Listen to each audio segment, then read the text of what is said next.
Eureka. Okay. Glory to God. Praise the King. Welcome to Believer Central World Update. Uh, you know, uh, home style version. The wing it by the seat of your pants version. The network is not able to join us today. They've got some equipment issues that is going to have them down for a little while. Okay. So for a while, it's going to just be me and you. And, I'm sorry about the view here. Let me change it for you a little bit if I can. I'm trying to get all of you in front of me. Yes, that says happy everything, but it's kind of backwards. It's backwards on these, isn't it? I wonder why. I don't know why it's backwards. I didn't turn the thing, but anyway, it says happy everything and it's all good. Hi, everyone. We've got Facebook right here. We've got Meet Me right here. And we've got YouTube right here. So we should be in good shape. Now I'm going to go. I have to change screens. Here we go. There's the live broadcast, chat room and YouTube, the chat room, me and the chat room, and Facebook. Hi, everybody. Nice to see you. Hi, Alana. Alana watches from Australia. Isn't that cool? The Lord just turns, He sends the broadcast out everywhere. Glory to His name. Hi, Sheila. Hi, Tina. And Tina watches from the UK. I liked London. I can tell that I'm like a way whole bunch of English in my blood because I felt totally at home there. I liked it. I'm good. Are you okay, sister? Hi, Linda. Wonderful to see you. Hi, Gary. Um, yeah, Alana says, don't worry about the background. I'm here for the teaching. Hello, sister. Hello. Hi, Barbara. Welcome. Hi, Jim. Hey, it's nice to see all of you guys. Welcome to all of you guys on Meet Me. Great to see you. Also on YouTube. Oh, hi. Hey, how you doing? I see you there on YouTube. Uh, awesome to see you. Okay, let's go ahead and get into our study. This is Wisdom Wednesday. First of all, I want to say our watch for the year is over as far as the Gog Magog war goes. It did not, Israel was not invaded from the north at Purim, and it has to be exactly at Purim. So Israel was not invaded from the north at Purim. So since that event did not take place, that means the war in Ukraine is going to extend for at least another entire year. And then we'll watch next year at Purim to see if Israel is invaded from the north. That's how it's going to be. So um, our watch for the Gog Magog events, the Gog Magog war, is over for this year. And then we'll wait another year and watch next year, kind of like we did last year. We watched last year, watch this year. We're going to watch next year. The reason we're watching for the war instead of the tribulation period is because the war has to take place before the tribulation period can start. So since the tribulation period, we always wonder if it's about to start. Are we getting close? Oh, Fubish. Sorry, I got to do something here real quick. I forgot. My bad. I'm supposed to send my husband the link so he can watch the show. He can. I forget sometimes. Okay, there you go. Where am I back now? Here. Oops, wreckage. Close that. Okay, we're up. Okay.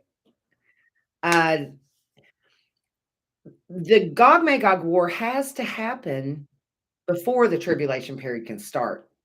See, this war produces a situation where Israel has to burn weapons for 7 years and bury bodies for 7 months, so thank God it didn't manifest. I don't think any of us are ready to experience the trauma of 2 billion deaths. I just, how could you I don't think you can ever be ready to experience that. And so it's good that it didn't take place. That gives us at least 1 more year to reach out to the world around us, to study and to, um, make a difference for Jesus.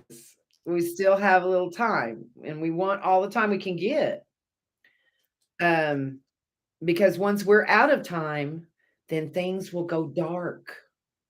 And what I mean by that is that they will start censoring the word of God off of the internet to where you won't be able to see it anywhere. And you won't be able to get it. You won't be able to get a Bible. Um, they'll just quit selling them. And at some point, that's how it's going to be. We won't be able to, you will be studying underground like the believers in China do. Hi, believers in China. God bless you. I'm gonna give you as much information as possible. Um, and for all those in Iran, Turkey, Saudi Arabia, and North Korea, even many places where the gospel message is illegal, the show manages to slip through the cracks. That's all in God's hands, and that's His thing. He's the one that does that. So glory to His wonderful name. Everybody doing okay? Hello, Troy.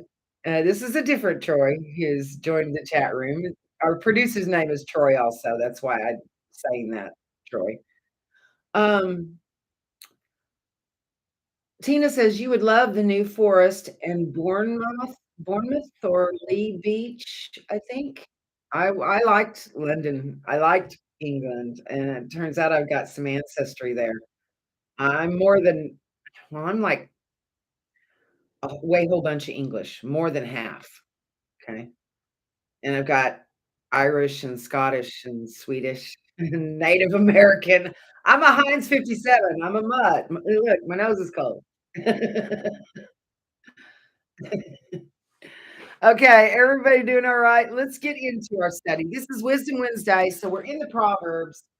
We are at Proverbs chapter 16, verse 18.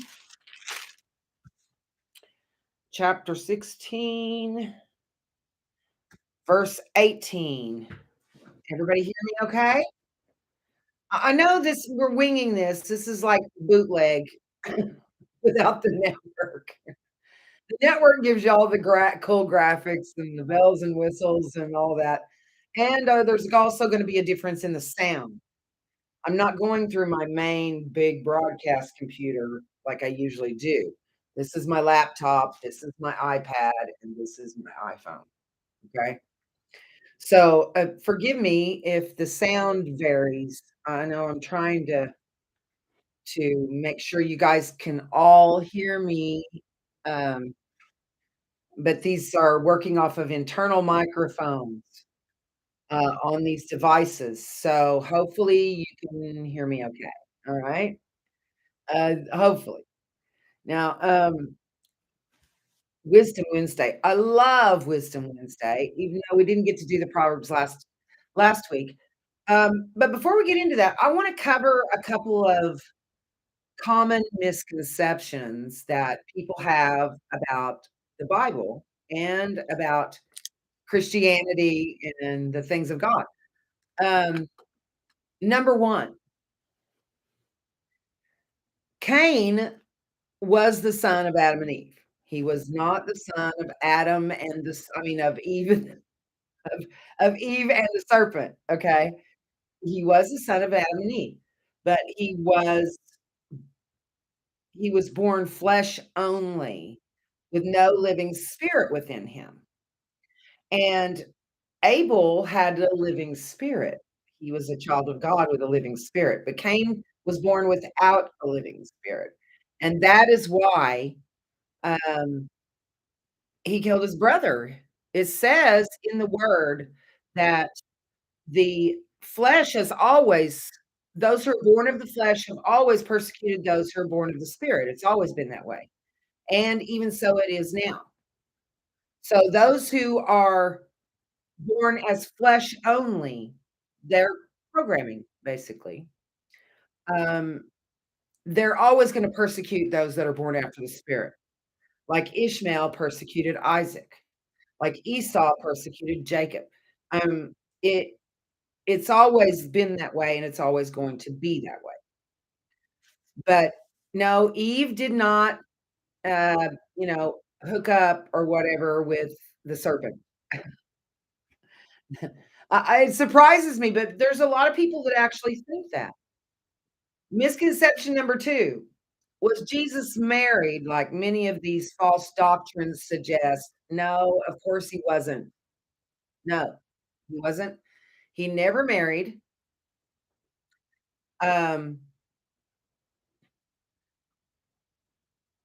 it wasn't why he came. He didn't come to get married, okay? Um, Mary Magdalene was not Jesus's wife. He Mary was Lazarus' sister and also Mary's sister. She was also the woman who was caught in adultery and nearly stoned to death until Jesus rescued her. She's also the same one in John 11 who, said, "Lord, if you had been here, my brother would not have died." And her sister also said that too. But he Jesus never married. He never had a relationship with a woman like we believe is, what like what's normal for those who marry and bear children. That was not why he came. Um, another misconception is that the church is the bride of Christ. No, it's not. The church is not the bride of Christ. Let me prove that to you. Revelation chapter 21. And if you have questions, if you wonder whether something's true that you've heard or not, throw it out here. And we'll answer it for you. Because if I don't know the answer already, I know how to find it. Okay. So in Revelation chapter 21 and it's chapter 21, verse 1. And I saw a new heaven and a new earth. For the first heaven and the first earth were passed away, and there was no more sea. And I, John, saw the holy city, New Jerusalem, coming down from God out of heaven, prepared as a bride adorned for her husband. Now skip over to verse 9.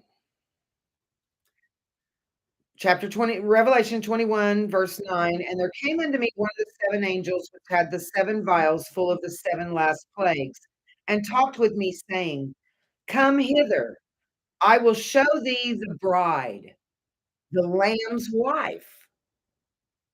And he carried me away in the spirit to a great and high mountain, and showed me that great city, the holy Jerusalem, descending out of heaven from God, having the glory of God, and the city's a her, okay? And her light was like unto a stone most precious, even like a jasper stone, clear as crystal. He's talking about how the city is the bride. Well, what throws a lot of people off is the word says that the bride is made in fine linen, clean and white. And we, as the church, are arrayed in fine linen. The fine linen is the righteousness of saints. Well, the city is transparent gold. The city is arrayed in fine linen because we are inside her and she's transparent. We can be seen inside the city in great numbers, arrayed in fine linen.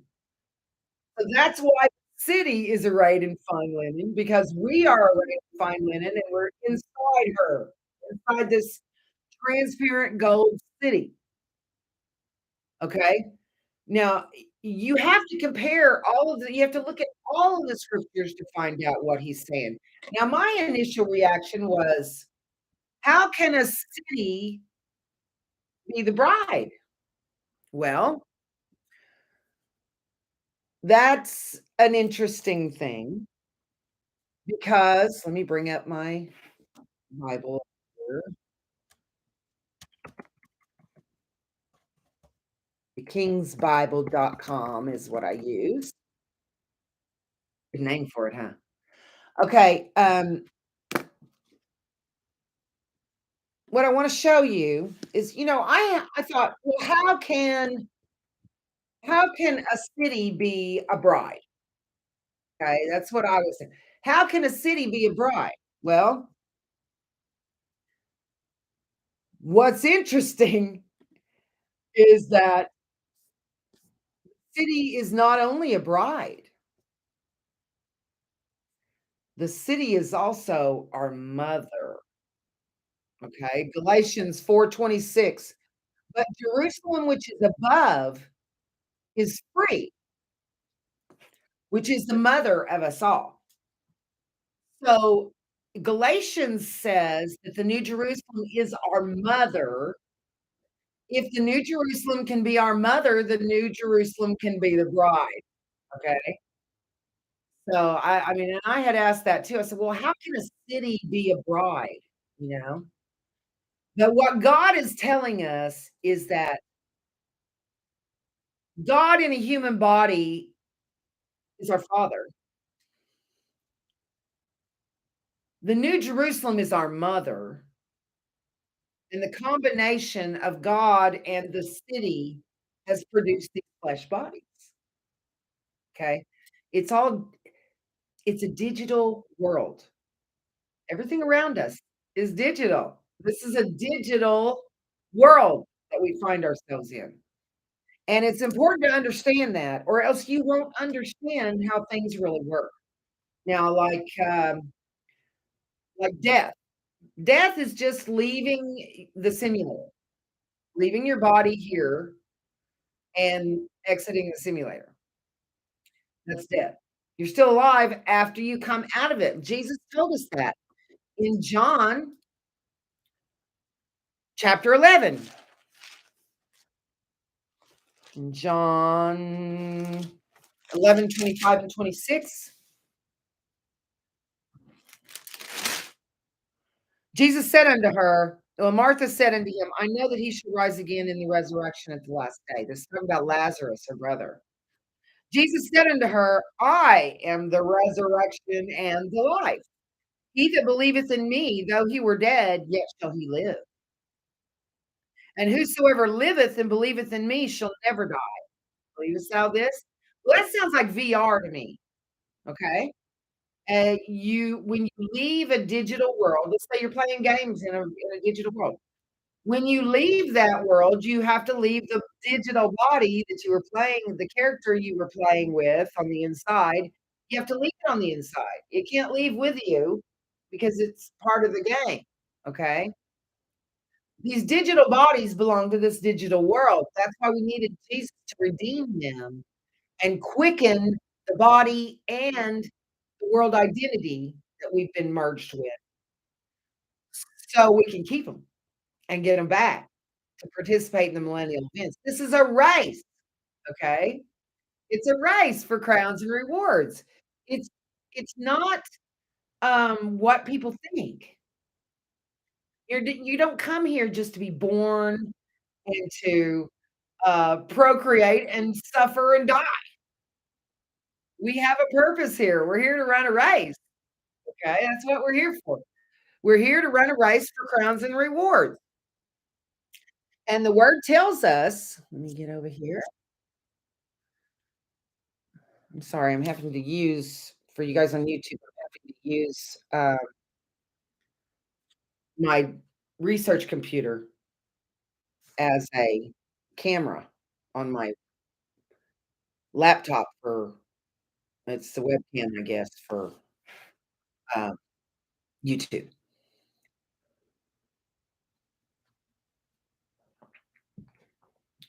Yay. Okay. Hey, check it out, you can see it. You can actually see the green can. When I have the green screen up and when Troy's doing, our producer through CUBN is doing the show, you can't see anything green. That's why my eyes disappear. Check it out, see? My eyes are green. Can you see? Can you tell that my eyes are green over here? When you have the green screen technology in effect, my eyes kinda disappear 'cause they're green. A bummer, huh? You have to switch to some other color for that. Um, well, I was telling you something. Now, the city, though, is able to be our mother and the bride of Christ. In a digital world, I think what happens is that the city's called our mother because the technology of the city in combination with God produces our bodies and maybe actually generating this world that we see around us.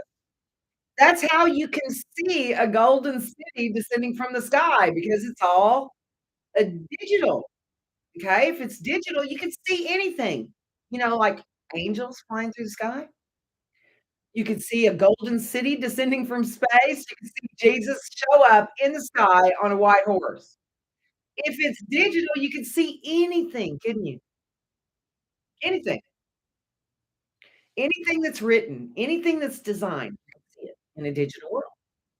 But see, we don't know that that's what it is.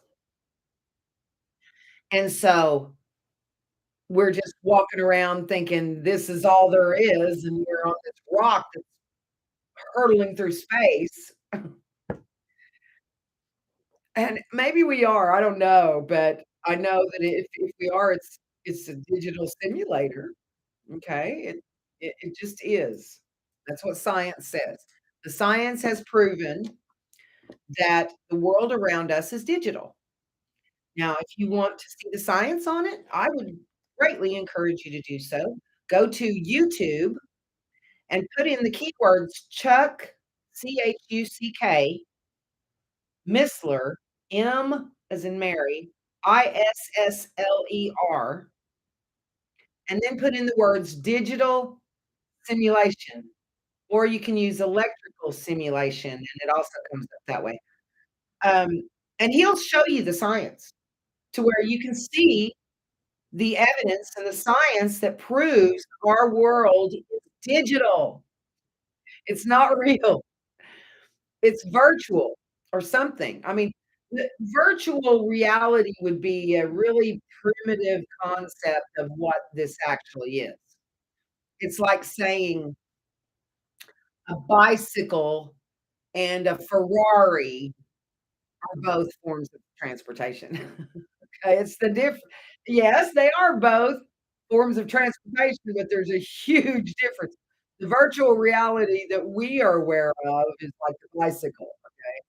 The virtual reality that the world is actually made of, the tech that's involved is the Ferrari, okay? It's way, way ahead of us as far as our technological capabilities go. But, I did see animation one time done by a man that looked just like the world around us. I thought it was real. And I was so amazed by that. I thought, "Wow, if man can do it, God has already done it." Okay? Everybody doing okay? Um, yeah, well, that's true. Okay. Let me see what's going on. Let me say hi to you guys over here. Hey, Kathy, I'm glad to see you. Hello, Mark and Anna. Hello, Linda. Linda Wachter, glad to see you. Tina says, "Some nuns think they're married to Jesus, but nowadays I know we must be careful to think upon those lines." It's false doctrine. They're not married to Jesus. Nobody's married to Jesus but the city, okay? And with priests, wicked priests raping nuns, they better hope that's not the case, you know? Because if it was the case, you're gonna explain that to Jesus. Excuse me. Tina says, "Some nuns think they're married to Jesus, but nowadays I know we must be careful to think upon those lines, especially with some girls not naming names, but it's common in these last days to see Jesus in a physical romance." He didn't have one when he was here, so why would he have one when he comes back?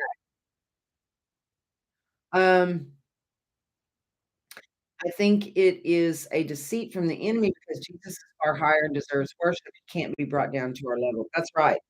You're right, sister. You right. You right. Hi, Jan. I'm glad to see you. Hi, Susan. Vonda.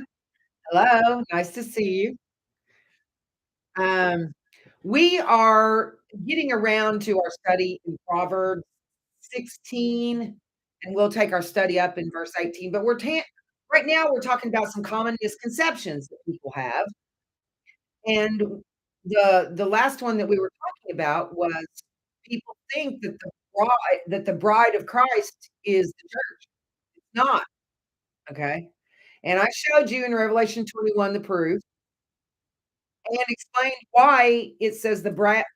But again, it does get confusing because it says the bride is arrayed in fine linen, white and clean. It says that the saints are arrayed in fine linen, okay? We are arrayed in fine linen, but it says the city is arrayed in fine linen. Well, we're arrayed in fine linen, and we're inside the city that is transparent gold, so you can see us inside the city arrayed in fine linen, which is how the city is arrayed in fine linen, okay? Because we're inside it, and it's transparent. So, but you have to consider every applicable scripture in order to get the truth. That's how you have to do it. I'm trying to think of any other common misconceptions that I'm aware of. Um, okay, let's talk about why we trust the King James Version Bible. And Garrett asked me today, what about the Gospel of Thomas? There's a lot of other gospels that are out there that were not included in the canon.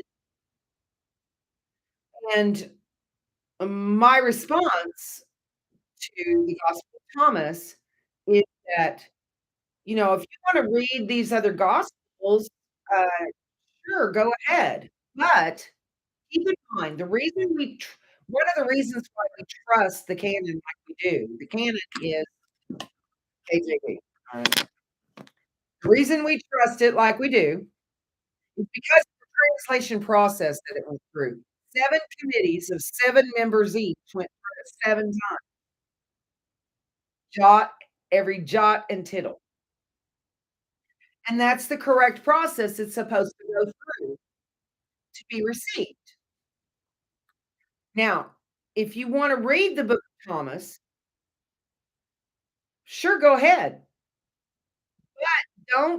Don't give it any further credence than you would the canon.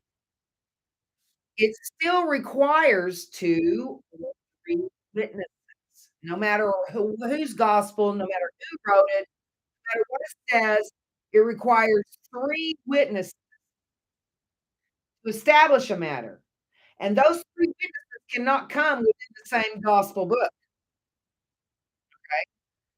okay? You have to have more you can't have 1 witness saying something 3 times.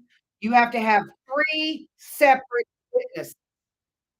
So, if let's say Thomas is talking in his gospel. I haven't read it, so say Thomas is talking to writing a gospel about things he heard Jesus say.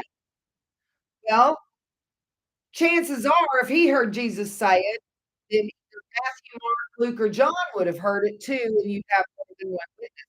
If you only have one witness, you can't regard it, okay?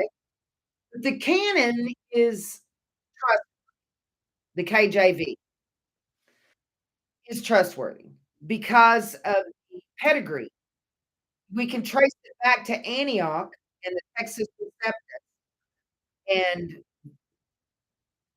the all of the other versions trace back to Rome, and the Vaticanus and the Sinaiticus that were pulled out of a trash can behind there and translated by 2 known occultists of their time called Westcott and Hort. And if you wanna do the study on that, I'll bet you the real expert is on the Bible versions, and her name is Gail Riplinger. Gail Riplinger. She has done an exhaustive study of the differences between the Bible versions, and her research was, very helpful to me when I was doing my own study. Um, you can use other writers like Thomas or, I think Philip has a gospel or something. You have others out there. I don't really give them. I don't really deal with them because if anything that they would say, I would have to verify with this, okay? If Philip's gospel or whoever's gospel, Thomas's gospel, if it says something, you cannot receive it as truth unless you have 2 or 3 witnesses. The word tells us that 2 or 3 witnesses establish every matter. So that's how that goes, okay? Um, it's okay, Garrett, if you're listening to read the Gospel of Thomas if you want, but don't believe anything that you can't verify with 2 or 3 witnesses, okay? So even though you may find something in the Gospel of Thomas, it's worthless unless it's verified by 2 or 3 witnesses. Don't you think that the devil's smart enough to know how to change the word of God over the past 2 years? Yeah, he has too. The real thing is cheap and easy to get. You can get a KJV, which is the real thing, in English. You can get one of those for $5 at Dollar General. But the fakes, those will cost you 75, 80, 100 bucks at the bookstore, okay? The truth is cheap and easy to acquire. The fakes are ridiculously expensive and worthless. I mean, you have to pay a lot of money in this country to get lied to. Like with cable television, you gotta pay a lot of money for cable TV to be lied to. But the truth is free out there on the airwaves if you just get an antenna instead of having cable TV. You'll get Voice of America, you'll get Newsmax, you'll get, several of um, the news agencies that aren't CNN, Fox, ABC, NBC, CBS. All of those are in the devil's pocket. They just are. Um, and, you know, I'm sorry to say it, but even Tucker Carlson, he's an actor, he's playing a role. Why else would the totally ridiculously liberal Fox News owners even permit him to say the things that he says? They want to manage everyone. They wanna manage the Republic, even though see, if they don't have Tucker Carlson there saying his piece, then there's nothing or Hannity, there's really nothing conservative about Fox. And I was so disappointed after the last election when the Fox News ownership, a daughter-in-law, I think, of one of the owners was she spoke publicly and she said, "We did it." She said, "We," taking personal responsibility for Fox News, she said, "We got Biden." I quit watching them after that. It's the same people at the top of both CNN, Fox, all of those. They're gonna ban you from Facebook if you start posting articles from Newsmax, and, so they don't know them yet, or they want you to think they don't, or whatever. But you have to pay a lot of money to be lied to around the world. It's the truth is free. Lies are really, really expensive. Funny how that works, isn't it? Our God is very ironic. He's really good, he's kind, he's wonderful, and he's also really ironic in his sense of humor. He's wonderful. I love him. Um, Anybody have any questions before we move on? Let's see. Um, oh, my eyes look kind of blue in the green screen. Hi, Dusty. Dusty said, "Hey, did you post your link for Bible study tonight?" We were watching it. You said, "I didn't hear you blowing the shofar for prayer." No, you won't either. I 1, I don't blow a shofar. I like to have one, but I'm not going to take something that's holy to them, their rituals, and just, blow it whenever I just wanna blow it. But, 2nd, I pray in public as little as I possibly can. The word says not to. It says you go in your closet and you pray in secret. And if you pray publicly, you're not gonna pray like you would in secret because you know you're being watched. And it's just not it's kinda like you can't be honest about it when you're being watched like you can when you know you're not, okay? Those who pray publicly, they have their reward.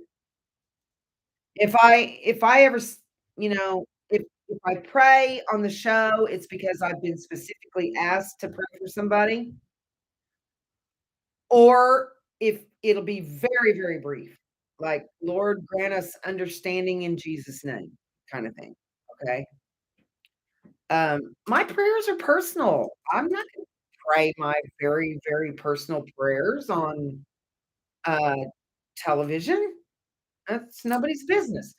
I pray in the shower. And I live here by myself, but I still pray in the shower, you know? Glory to God. Does anybody have any questions before we move on? Oh, okay. Hi, Teresa. It's nice to see you. John says, "You mean the" are you talking about PlayStation? Well, when I say the world is digital, that's just kind of an example. Like I said, the difference in the technology would be a bicycle and a Ferrari, or a bicycle and a space shuttle, okay? But that's the terms I use, primitive terms, because not all of us in our age group are tech savvy, okay? The younger ones are, but we aren't. I understand technology somewhat and how it works, but that doesn't mean I'm any good at working it. You've seen the trouble I've had just uh, trying to Cripplecast on 3 different devices, the same thing at one time, and it was nearly disastrous yesterday. I walked away and still had one camera on, and thank God he rescued me. I nearly it was close because one of the first things I do after the show is I change my clothes. That way, I can just hang up, I put on what I'm gonna wear for the show right before I go on the air, and I take it off right away, and then I don't have to wash it every time, do a bunch of laundry. So, if I only wear it for 2 hours, I'm not getting it dirty, and it saves me the laundry, but I like to get comfy, and ladies, we all know we wanna peel off all the kinds of restraining things that are uncomfortable. And I nearly got caught doing that on live television. It would have been a disaster, but God is really good about rescuing me. He intervenes for me all the time. I don't know what I would do if he didn't. I'd really be in a mess, wouldn't I? I would really be in a mess. He keeps me from totally humiliating myself on live television, totally destroying myself with stupid things like not knowing I have a camera still going on my laptop, and, I walk off with it, set it on my bed or set it on the couch, and then I change my clothes. I don't even think about that last broadcast. So that's the first time I've ever used the webcam on my on my research computer, my laptop. So I didn't even know that it was still on. Thank God he has mercy on the stupid. I'm so glad he does. I would really be in a mess if he wasn't so gracious to me. Man, I mean, that would have been horrible. I totally shudder at the thought of that, and you should too. You should too. Trust me. Okay. Um, oh, Dusty says, "What's the study plan for tonight?" This is Wisdom Wednesday, so we're in the Proverbs chapter 16 through 18. Hey, Philomena, hi. I'm so glad to see you, sister. I love you. Are you doing all right? Hi, Tom. Welcome. Uh, hello, Henry. Hi, Tom. And that's my friend Tom on that one. Uh, so glad to see all of you. Hi, Penny. Yeah, she's called Miss Moneypenny, huh? Um, is Garrett here? I don't know if Garrett's here, but I am so happy when Garrett comes back. Penny says truth tellers. CUBN. Now, let me tell you this for those of you that can like CUBN has got some equipment issues right now. They've got 2 monitors down and some other problems that it's gonna take Troy a while to fix, okay? So, that's why I have gone ahead and taken down the green screens, so you don't have to look at these stupid green screens, while we're doing it ourselves. We'll probably be doing it ourselves for a while, but, Troy needs some time, and you know how I mean, I've had to take a lot of time with, you know, my husband's health issues and headaches and, I had to go to London. I went to London and Paris, and, I've had to take a lot of time off at different times, and so I'm happy to, cover for Troy while he's got things going on in his world. So, I don't know how long we're gonna be doing it this way, but we'll do it this way until CU begin, lets me know that they're ready to rock and roll again, and then we'll go back to the cool graphics and looks like a news broadcast and, all that's much more professional. I'm sorry, I know this isn't very professional, but the information's the same either way, so let's dive in to Proverbs. chapter 16. Proverbs is a good study. Proverbs chapter 16, verse 18. 16, 18. Pride goeth before destruction. Pride, that's one of those seven deadlies. Okay. Pride is uh pride goeth before a fall. That's another scripture. Pride goeth before destruction and a haughty spirit. You know what a haughty spirit is? I'm going to be looking these things up so we'll know what they are. Okay. Let's look up haughty. Arrogantly superior and disdainful. What's disdainful? Showing contempt or lack of respect. Okay. Pride goeth before destruction, and a haughty spirit, which shows contempt or lack of respect, before a fall, comes before a fall, and they fall hard. Okay.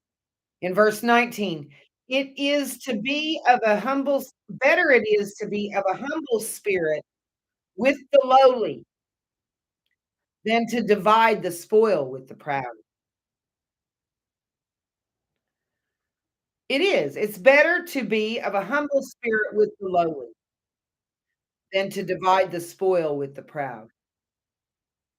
He that handleth a matter wisely shall find good. And whoso trusteth in the Lord, happy is he. Have you wondered how, you know, everybody is always pursuing happiness, right? Pursuing happiness. Well, here's how you get it.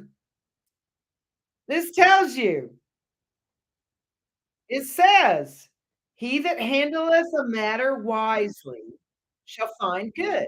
So if you handle a matter wisely, you will find good. And whoso trusteth in the Lord, happy is he. Happy everything. Okay. Your happiness comes from trusting in the Lord. That's how it comes. That's how you're built. Okay. You just don't know it. It's kind of like it's kind of like a car, right? It runs on gasoline, but it doesn't know it needs oil. It doesn't know anything, right? It doesn't know it needs oil. Well, but if you were to give it oil, it would just go, "Oh, wow. Yeah, okay. I like this. This is good." Okay? That's the way it is. If you trust in the Lord, happiness will come to you. You'll just radiate joy and happiness and love and the fruits of the Spirit if you're trusting in God. In Proverbs chapter 16, verse 21, wise in heart shall be called prudent. Now, prudence is being concerned about the future. So the wise in heart shall be called prudent or considering the future. And the sweetness of the lips increaseth learning. You like to learn the good stuff. You like to learn the happy and the awesome stuff, right? In verse 22, understanding is a wellspring of life unto him that hath it. If you have understanding, it is a wellspring of life to you. A wellspring, it means it just bubbles up, just keeps on coming. It never slows down. That's what understanding will give you. Understanding what he's actually telling us. And um, the digital world theory. I mentioned on my wall that not a single soul has come and attempted to prove me wrong, uh, because they can't. There's no way they can prove me wrong. The science supports it, the scripture supports it, the fruits support it. There's good fruit. So it can't be proven wrong. Now, I'm not saying it's proven right. I do believe that we have 3 witnesses, and I believe the theory because I just see it everywhere all over the world, all over the word now that I've noticed it. Now that I know that, it totally makes everything makes sense, you know? Like death is just leaving the simulator. Resurrection is just coming back inside it into the body you left here. Regeneration would be code upgrades to be young, strong, healthy, immortal, all that would be code upgrades. That makes perfect sense to me. I can understand that, and so can everybody else.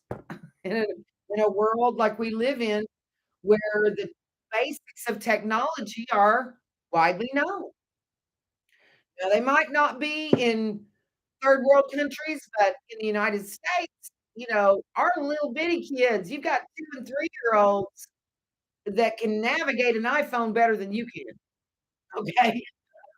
They take to it like a fish out of like a fish in the water.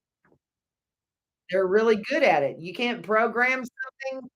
I started to say, you used to this'll date me too, won't it?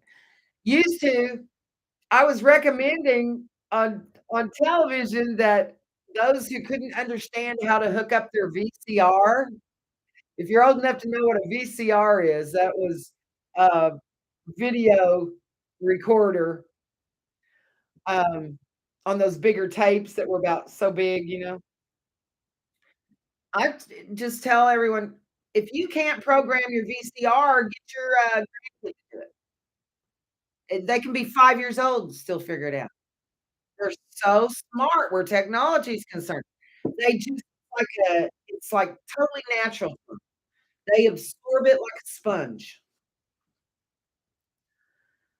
Okay, let's keep moving. Um, everybody doing okay? Um,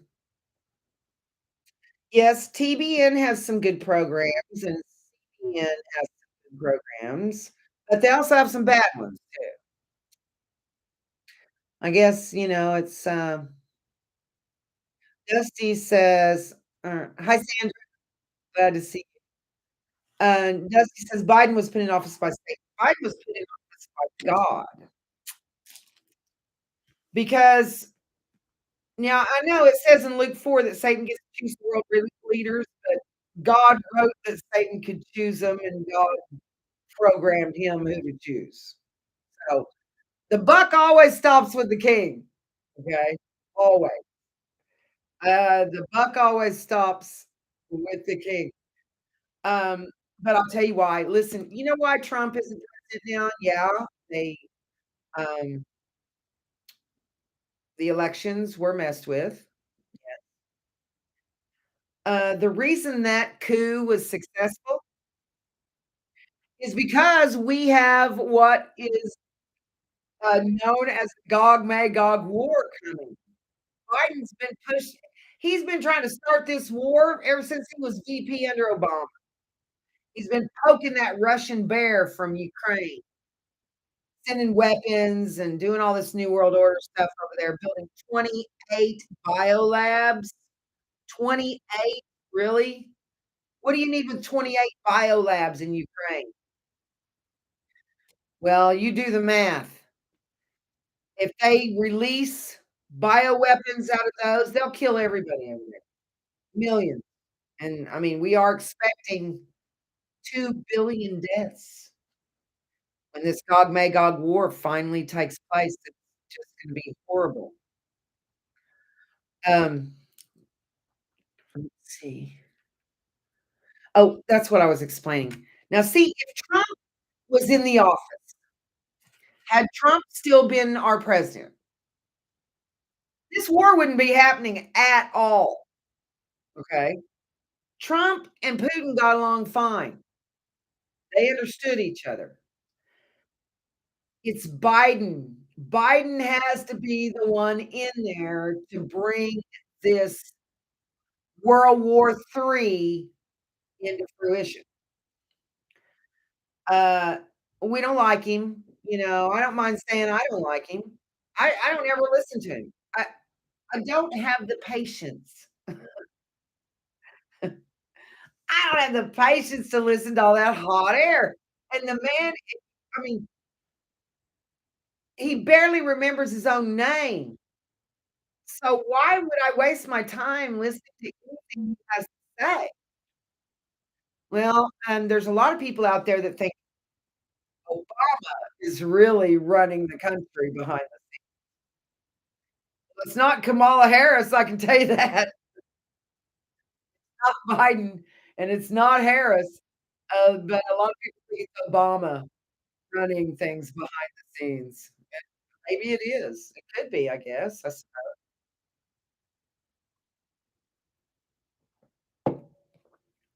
okay. Um, but see, that's why Biden is in there. Because if Trump was in there like he should be, this war wouldn't be happening at all, and this war is absolutely necessary, uh, to happen before the trib can start, the 7-year tribulation period. So the war has to come, and if Trump was still in there, it couldn't come. None of this war would be happening if Trump in office that he was elected to. But now we know why. Why isn't he in there? And maybe you've asked that yourself too. Why? Why would Biden be in there instead of Trump? Well, it's because we're supposed to have a world war. Have some idiot in there in the Oval Office to cause this World War III. Some evil idiot, you gotta have somebody like that in there for World War III to come about.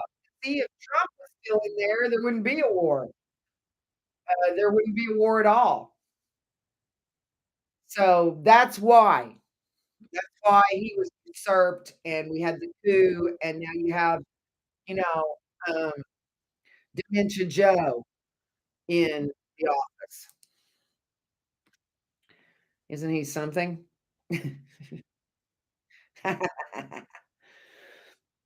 In in verse 22 of Proverbs 16, understanding is a wellspring of life unto him that hath it. Okay. If you God has to give you understanding. Understanding is one of the seven spirits given to us, come to us in Revelation 1:4, and named for us in Isaiah 11:2. Understanding is a wellspring of life unto him that hath it. And I can tell you that I constantly ask God for wisdom and understanding and counsel and might and the Spirit of the Lord, the Spirit of the Lord. I want all 7 of those spirits. It says, "But the instruction of fools is folly." Well, take Joe, for example, in our Oval Office.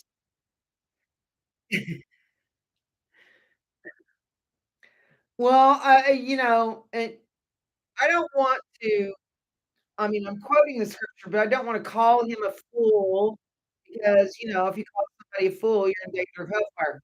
But backwards, it's sleuth. I don't mind calling him a sleuth, okay? Um, the instruction of fools is folly, and that's exactly what you see if you turn television on, especially if you're listening to the White House.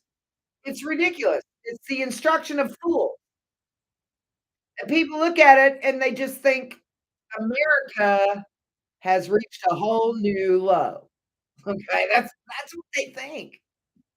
Proverbs 16:23, the heart of the wise teacheth his mouth.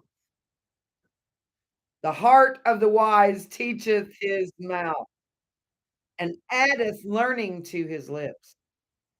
So the heart of the wise, what this is telling you is as you gain wisdom and understanding, counsel, might, all the 7 spirits, they teach your mouth. All you have to do is say the wrong thing one time and you'll learn, okay? Well, just like last time when I left it I'm not used to broadcasting with 3 cameras. I'm used to just the one, and then Troy sends it out everywhere through the network. Well, I'm trying to triple cast right now, and, my first time I did that, I left one of the cameras on and almost I mean, I came this close to changing my clothes in front of a live camera and not even knowing it. God rescued me. He did, he rescued me, and one of our sisters called me up and said, "Hey, you're on live." Ooh, thank God I don't need that, okay? Don't need to do something stupid like that and totally humiliate myself and ruin my witness for Christ. Don't wanna do that. Anyway, there we are. Hi, David. Hi, Shirley. You okay? Everybody doing all right? David says, "Just got here, making me feel old." Oh, you crack me up, David. Okay, let's keep going. We're in Proverbs chapter 16 and verse 24. Pleasant words are as a honeycomb, sweet, okay? Sweet to the soul and health to the bone. When somebody's having a hard day, if you just smile at them and say, "You know what? Seeing you makes me happy today." You will lift their spirit and give them a a boost, because they may be having a hard day. Sometimes all it takes is a smile to keep someone from taking their own lives. You don't know where people are in their lives, and um, so try to always show kindness and patience. I remember hearing a story about um, a young girl who was behind the counter at the grocery store. She was checking groceries, and there was a woman there that she was checking out who just had no patience, was giving this poor kid such a hard time, screaming at her and all of this. And she was going kinda slow, taking her she was trying to focus on making sure she was getting everything right. This was back when you actually had to punch the numbers, okay, to the cash register, and the lady had no patience whatsoever. Well, come to find out, the checker, her mother died that morning, leaving her and her brother alone in the world, and she was just barely 18. She had to work to take care of her little brother, even though her mom had just died earlier that morning. And her brain was all over the place, as you can imagine, upset and everything, but all she could think about is, "I have to hang on to this job because I have to feed my little brother now and keep a roof over his head somehow." So she was really struggling, and of course, I mean, she was struggling. But then you have this horrible woman that comes up and gives her a hard time. Try to consider before you go off and give somebody a hard time that they may have had one of the worst days of their entire life up to that moment. You can bring relief by being patient, by being helpful, by being kind, or you can make things worse by being impatient, not helpful, and mean. So if you just consider, you know, this person may be having a really bad day. A lot of times when I see like a waitress, she's having a very hard day, I'll just give her a better tip just to kind of lift her a little bit and tell her, "Hey, God loves you and I'm praying for you and I hope you have a better day." And just, you know, uh, give her a better tip than she normally would get, just to kinda lift her spirit a little bit, and help people out.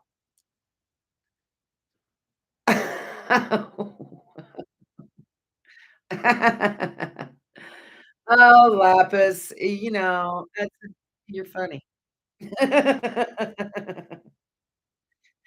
Crack me up. Okay. In verse 24, Proverbs chapter 16, verse 24, remember, pleasant words are as a honeycomb. Sweet. You should learn this, Lapis. Sweet to the soul and health to the bones. Okay.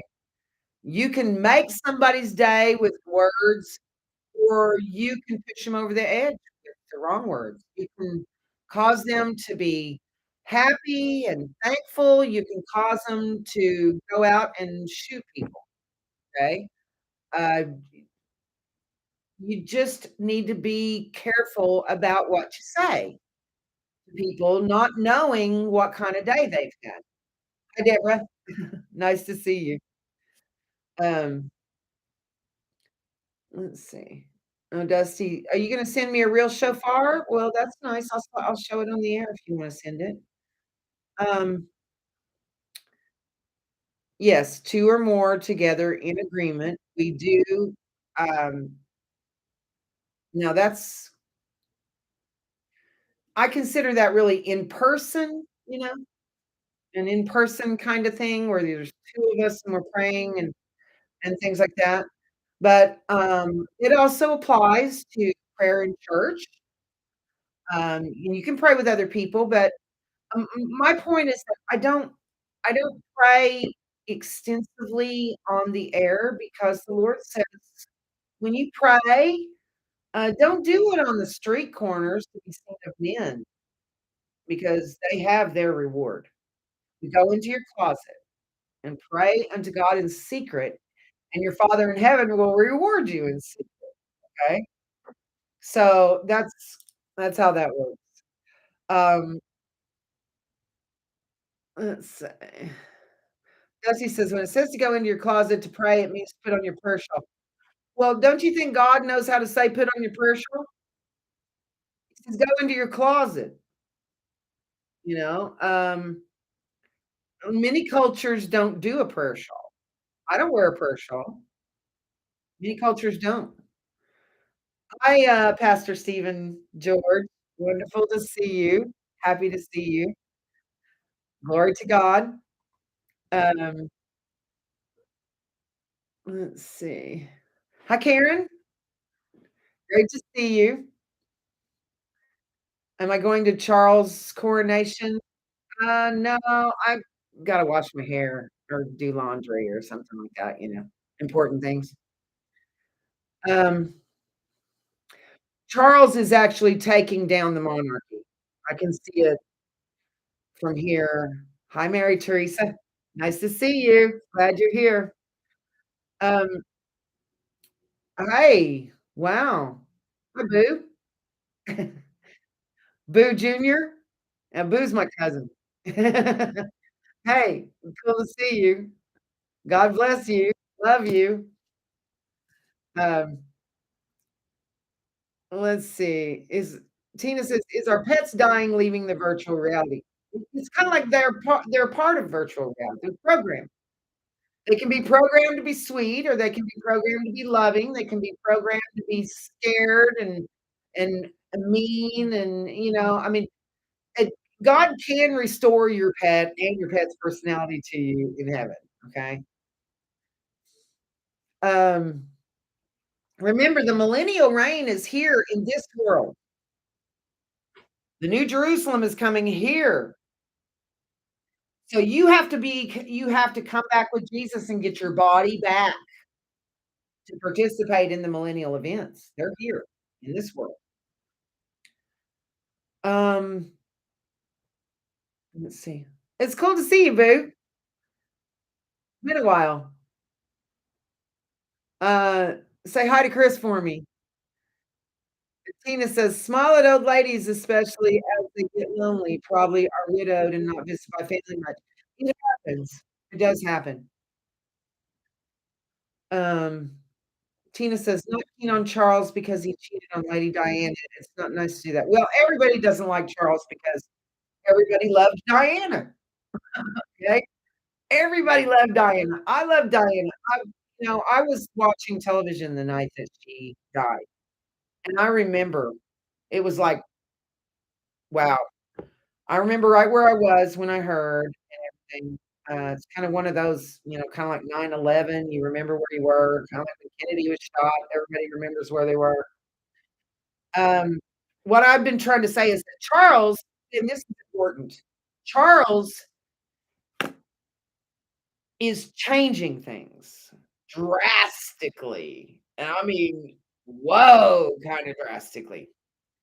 Charles is probably one of the 10 kings, um, that it shows the 10 toes of miry iron and miry clay from Nebuchadnezzar's statue. Charles, his mother would turn over in her grave. Charles is undoing 700 plus years of separation between the Church of England and the Vatican.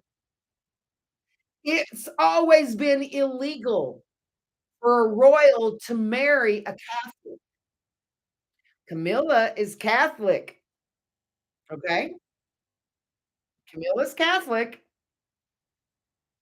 which is why, she was disqualified a long time ago as being able to be his wife. Edward, you remember Edward, he married Wallis Simpson and he abdicated to marry her. Charles should have abdicated to marry Camilla, but he didn't wanna do that. He just married her anyway, breaking the law of the land to do so. Camilla's Catholic, and you can't make your mistress queen and expect for the people to respect her. I'm sorry. I know you really would like that, if you're Charles, but you can't you can't put his mistress next to him as queen and expect the people to respect that. And the people loved Diana. So Camilla, she's in a mess from the get-go, okay? And it's really hurting the monarchy. But what else I'm talking about, Charles is about to undo 700 years of separation between the Vatican and the Church of England. This is dead serious. I mean, this is really dangerous stuff he's stepping in here. He is reversing 700 years of history and aligning himself again with the Vatican. At the conference in Scotland, Charles got up and said he told everybody that there at the conference that he thought, and this was before he became a king, he said, "All of the world leaders should lift the Pope up above everyone else." He's the Antichrist, so that's exactly what's gonna happen. He encouraged the other world leaders to lift the Pope up above everyone else. Now, does that sound someone that's gonna maintain separation? He's already he's already dealing with merging the Church of England back with the Vatican. Yeah, he's gonna go there. 700 years of separation. And you know what's really unique and amazing? The separation occurred in the first place because King Henry, I think was it the 8th, he wanted a divorce from Catherine of Spain so he could marry Anne Boleyn. That's why the church split off into the Church of England. The king did that because he didn't like the Vatican's rule that he couldn't get divorced and marry again. Well, now you have him putting Charles is putting the Church of England back into the Catholic Vatican because solely because the woman he loves is Catholic. He wants to marry her, and hell is gonna freeze over before he gives her up. So he's like Henry, the 8th or whatever, ahead before him. Let me I'll have to check and see which, um which Henry it was. But Charles is doing kind of the same thing. He's undoing that separation that's been separated 700 years because he wants to marry who he wants to marry, okay? He can't marry Camilla and be on the throne according to the Church of England. Can't marry Catholic if you're a royal. But Camilla's a Catholic, and he married her in 2005, and now he married her in Scotland. He didn't even get married in England because it was illegal for him to marry her in England, and she's a Catholic, okay? Royals cannot marry Catholics. That's been the rule for 700 years now. And now, because he wants to marry her, just because he wants to marry her, he is undoing 700 years of world history and aligning England back under the Vatican so he can marry her.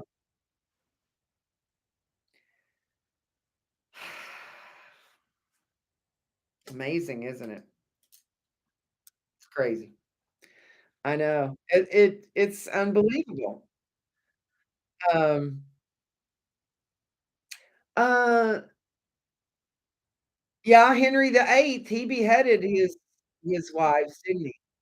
Well, who knows what this one would do. Good thing, you know, I'm glad that Diana's not here for him to be king. Who knows what well, she warned everybody that he would get rid of her, and sure enough, and then everybody expects nobody to look at him? It's funny, isn't it?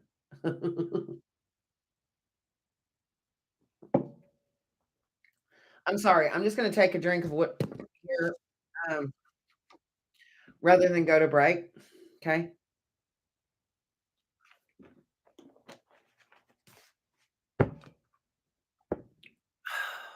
Alright. Yeah, Charles is he said at that conference in Scotland that all the world leaders should lift the Pope up above all of them, above all the other world leaders. He also said that the Pope had trillions above global GDP at his disposal. I'm telling you, that Pope is the Antichrist. He is the snake in a dress, okay? He is, he's the one, he's the snake in a dress. He is the son of perdition. He is the devil in a human body. That's what he is, just like Judas was. Jesus said, "Have I not chosen you 12? And one of you is a devil." Is a devil, not has a devil, is a devil, okay? Well, devils are programming, you um, Judas was programmed to do what he did. Nobody would do it on nobody. I mean, even devils don't wanna be responsible for betraying the Son of God, okay? They don't want anything to do with that. But they're programming, okay? Um, let's keep going here. But you watch Charles, he's one of those 10 kings, I'll bet you. And these 10 kings are miry clay and iron, a mixture, but they don't cleave to one another. What he's saying is that they're hybrids. Their seed is mingled with the seed of men, it says. Oh, that's messed up, isn't it? Let me show you something.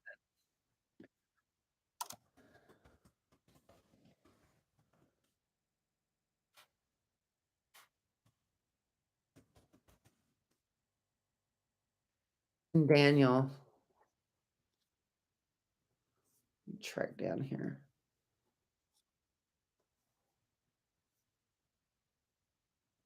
Wait a minute.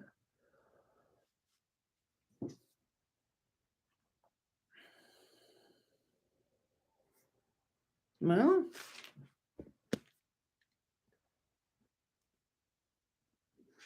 No way. All right, let me go. Here we go. Now, just a difference in a word. Daniel 2:43. And whereas thou sawest iron mixed with miry clay, this was Nebuchadnezzar's statue, they shall mingle themselves with the seed of men. What a trip, huh? They shall mingle themselves with the seed of men. Well, what how many things can that actually mean? Okay? It's something some other species mingling themselves with the DNA of human men. This is saying Daniel 2:43, and whereas thou sawest iron mixed with miry clay, they shall mingle themselves with the seed of men. These are hybrids. But they shall not cleave one to another, even as iron is not mixed with clay.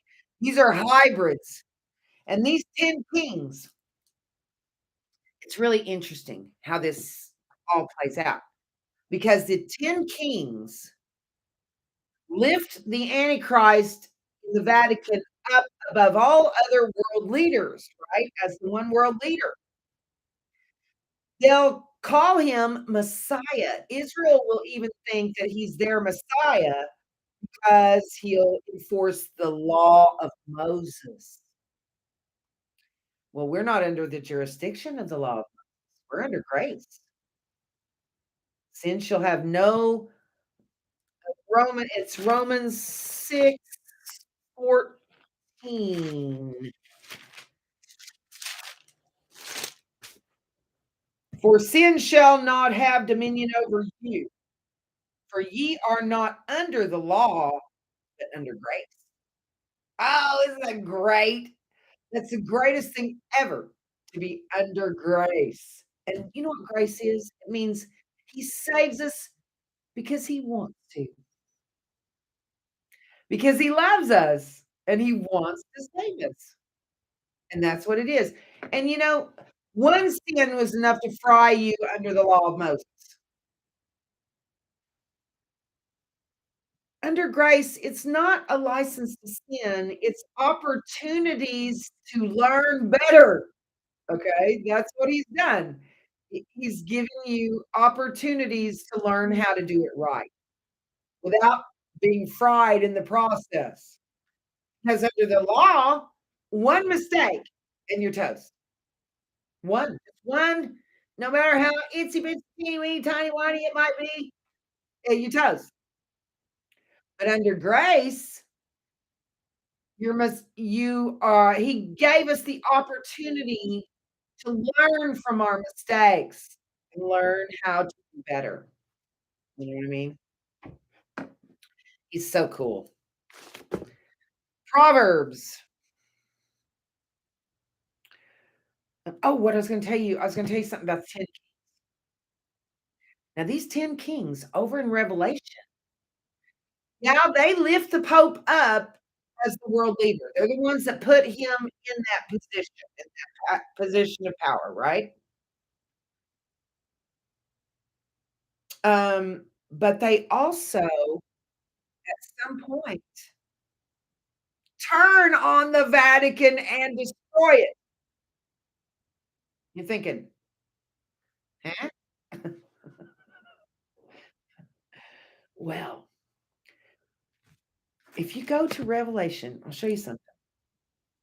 These 10 kings do end up they're hybrids, but they do end up destroying the Vatican. These 10 kings steal their assets, steal the Vatican's treasures and assets, and then they burn it up with fire. Thinking, why would they do that? Well, I was telling you about how Satan is artificial intelligence. He's not alive. Jesus is the way, the truth, and the life. Jesus is the life. There is no life without Jesus. Satan has not got Jesus in him. There's no Jesus in Satan. Therefore, he can't really be alive. All right. So what is he when he's animated but not alive? He's programming. He's artificial intelligence. Well, if it's a digital world, that makes perfect sense. He could be the artificial intelligence that administrates over the digital world system. Duh, right? Makes perfect sense, right? The 10 kings, they come back and they destroy the Vatican. They seize all its assets and they destroy it. Now, thinking, well, why would they do that? There's a really good reason. I think what happens, see, you have this quantum computer system in the Vatican that will be utilized for the new world economic system that is digital. It's quantum computer system in the Vatican. Now, Satan's the AI that administrates over the world system, right? But quantum computers are vulnerable to being inhabited by spirit. Take a somewhere in these end times here when you have Pope, snake in a dress, is at the fifth trumpet, he is assassinated. And then on the third day after, he's resurrected by Apollyon, a wicked spirit from out of the bottomless pit at trumpet number 5. So after that, Apollyon enters into the body of the Pope. Well, by that time, everybody on earth has a internal of some kind connection to this quantum computer. That they've been giving everybody around the world that is establishing a connectable circuit inside your body that this quantum computer can connect to. And that's how they will administrate the new world economic system. They need everybody connected to it. But what happens is when Apollyon takes over and resurrects the Pope, it's Apollyon in that marshmallow suit, and he takes over that quantum computer system. And when he does, he starts murdering anybody who refuses to comply. Now, if he's got a connection to your body, he can kill you through remote control. It's important that we understand that that's where the global economic system will be administrated from, is from the Vatican. Now, I'm gonna show you something. It says here, watch this. Um, wow, there's a lot here. Okay, watch this. This is Revelation chapter 18. And after these things, I saw another angel come down from heaven having great power, and the earth was lightened with his glory. And he cried mightily with a strong voice, saying, Babylon the Great is fallen, is fallen. See, that's the Vatican. And is become the habitation of devils, and the hold of every foul spirit, and a cage of every unclean and hateful bird. For all nations have drunk of the wine of the wrath of her fornication. The Vatican is guilty of fornication because it's a church, but they're worshiping the devil, Lucifer, Satan, the wimp inside it. Okay. It's supposed to be house of God, but it's full of Luciferians. And the world leaders have conspired with these Luciferians in the Vatican, and they're all making a ton of money hand over fist while they destroy the earth and hurt the people on the earth. So now you see, for all nations have drunk of the wine of the wrath of her fornication. Things are going down the toilet because the head of the church in the world is the Luciferian devil. Duh. And the world leaders go and bow down to him, and they make all these deals with him, and they all get really rich for doing so. All nations have drunk of the wine of the wrath of her fornication, and the kings of the earth have committed fornication with her. That means they are plotting to do evil and are doing evil, and a lot of it has to do with child trafficking, weapons manufacturing, causing wars, taking peace from the earth, all of these things. And it's called fornication because it's cheating on God. The church is supposed to be faithful to God, but instead, it's causing wars, buying and selling weaponry, um, moving around pedophile priests so they can hurt as many people as possible before they're finally taken down. And the church has become really, really wicked. Now it says, and the merchants of the earth are waxed rich through the abundance of her delicacies. Why is it the merchants of the earth get rich through the Vatican? Because of the digital economic system. Okay. Now, notice this. Excuse me. In verse 4, and I heard another voice from heaven saying, come out of her, my people, that ye be not partakers of her sins, and that ye receive not of her plague. Take that to heart. This is the Lord saying, come out of this wicked entity, which is the Roman Catholic Church and all of those affiliated with it. Because if you take a good look at them, they blatantly defy 7 out of the 10 commandments. They blatantly defy 7 out of 10. That's not a mistake. That's blatant defiance, okay? Now it's and then it says in verse 5, "For her sins have reached unto heaven, and God hath remembered her iniquity. Reward her even as she rewarded you, and double unto her double according to her work. Cup which she hath filled, fill to her double." This is the beginning of how much she hath glorified herself and lived deliciously. So much torment and sorrow give her.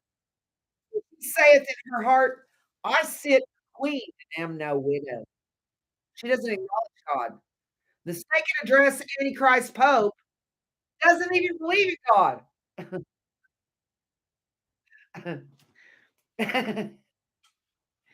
He says that when he does his spiritual exercise, that a luminous serpent comes to him and gives him instruction.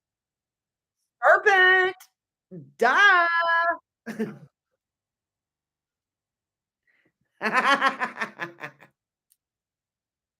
Go figure. I mean,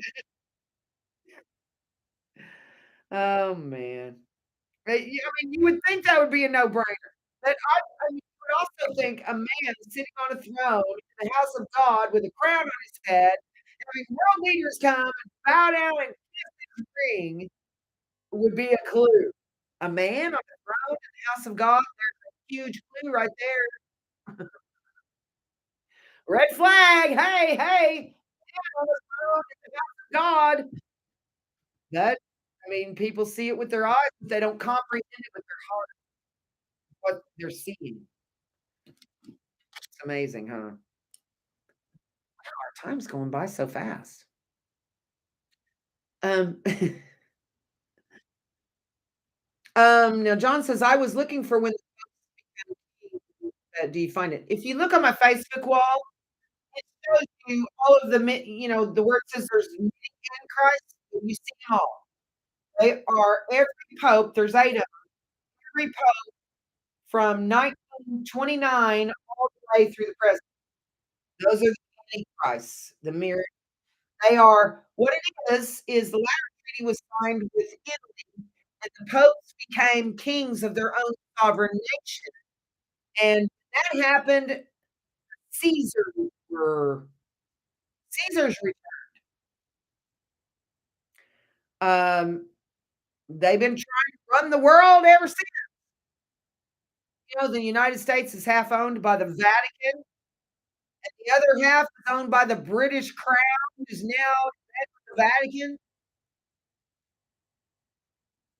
But on one hand, I don't think the West is going to be destroyed in God Magog War. You know, that war is designed for the Arabs and the Jews to destroy each other. Um, wow, our time's really going, isn't it? We can go as long as we want to here, can't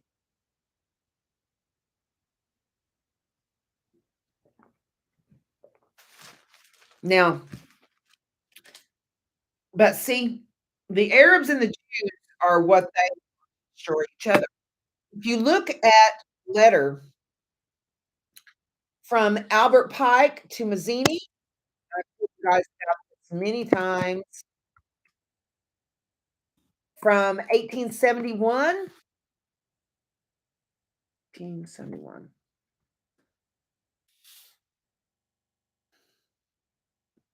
Ah, okay. Now it says what happened is they laid out 3 world wars, these Luciferians did.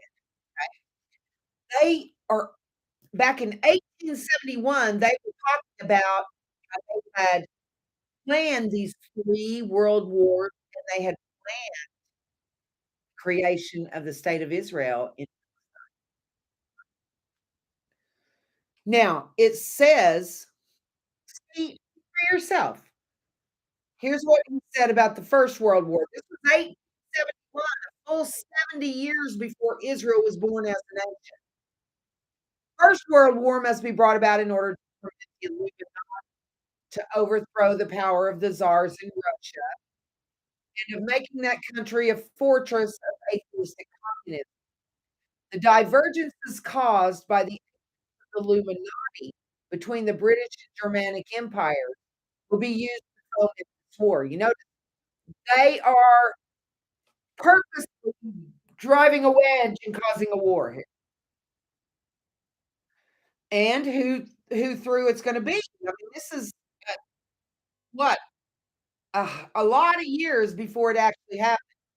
At the end of the war, communism will be built and used in order to destroy the other governments and in order to weaken the religions. And that's exactly what happened. Check this out, Second World War, and this was written in 1871. Remember that. The Second World War must be fomented by taking advantage of the differences between the fascists and the political Zionists. This war must be brought about so that Nazism is destroyed and that the political Zionism be strong enough to institute a sovereign state of Israel in Palestine. Nazism in 1871? Really? There was no Nazis yet. All right, and interesting, isn't it? During the Second World War, international communism must become strong enough in order to balance Christendom, which would then be restrained and held in check until the time when we would final social cataclysm. The Third World War. Here's what they say about us: fomented by taking advantage of the differences caused by the agents of the Illuminati, caused by between the political Zionists, leaders of the Islamic world. The war must be conducted in such a way that Islam, the Muslim Arab world, and political Zionism, the state of Israel, mutually destroy each other. That's their plan. But see, God intervenes and Israel does not get destroyed. Yes, the Arabs do, but Israel doesn't. Well, then they have to click on over to plan B because God intervenes. Meanwhile, the other nations, see if you happening today. Meanwhile, the other nations, once more divided on this issue, will be constrained to fight to the point of complete physical, moral, spiritual, economical exhaustion. We've seen that happen over the last 20 years. We shall unleash the nihilists. You know what a nihilist is? It's somebody that doesn't see any kind of meaning in life. And the atheists, atheists are believers in God, and they shall provoke on purpose a formidable social cataclysm, which in all its horror will show clearly to the nations the effect of absolute atheism, origin of savagery, and of the most bloody turmoil. So they're purposely causing all the chaos we see happening in the world around us right now. Then everywhere, the citizens obliged to defend themselves against the world minority of revolutionaries will exterminate those destroyers of civilization and the multitude disillusioned with Christianity. Why would they be disillusioned with Christianity? Well, duh, pedophile priests, wickedness, money laundering, human trafficking, weapons manufacturing, drug trafficking. Do you really need any more than that? They're disillusioned with Christianity because you've got wickedness at the helm of the church in the world ever since 1929. Now, it says, uh, now watch this. And the multitude disillusioned with Christianity, whose deistic spirits, that's the child of God within, will from that moment be without compass or direction. They don't have the church. So now, what are they going to do? You'll find that there's a lot of Christians out there that are loyal to the church rather than to Jesus. It's all about Jesus, Jesus, Jesus, Jesus, Jesus. It's all about him. All right. All about him. Now, notice it says, whose deistic spirits will from that moment be without compass or direction. It's showing that the Christians are loyal to their church more than they are to Jesus. So then when their church disappears, what do we do now? Oh my gosh. We don't they don't know what to do anymore. It says, whose deistic spirits will from that moment be without compass or direction, anxious for an ideal, but without knowing where to render its adoration. Jesus Christ, that's where you render it, will receive the true light through the universal manifestation of the pure doctrine of Lucifer, finally brought out in the public view. This manifestation will result from the general reactionary movement, which will follow the destruction of Christianity and atheism, both conquered and exterminated at the same time. Now, notice this in Revelation 18. Now, it says, we're right over here. Let's keep going. I want to show you because see, you've got these merchants. When the 10 kings turn on the Vatican and destroy it, I think it's because that quantum computer has been taken over by an AI spirit. See, it's got an AI administrator that administrates the new world economy, but the AI that takes it over is wicked, and it starts killing anybody who refuses to comply with it. Remember when it forces you to take the mark or die? When it starts doing that, it starts killing anybody who won't comply with it. That's the AI doing that. See, Satan is AI. So Apollyon has to also be AI. So then the 10 kings are like, "Oh, no, we can't let AI take control of the entire human race like this because it's connected to everybody's body with the worldwide you know, they have installed technology in everyone's body that this AI system, quantum system, AI administrated quantum system can connect to their body. So that way, when the Antichrist, he's gonna claim to be able to heal you from a distance, right?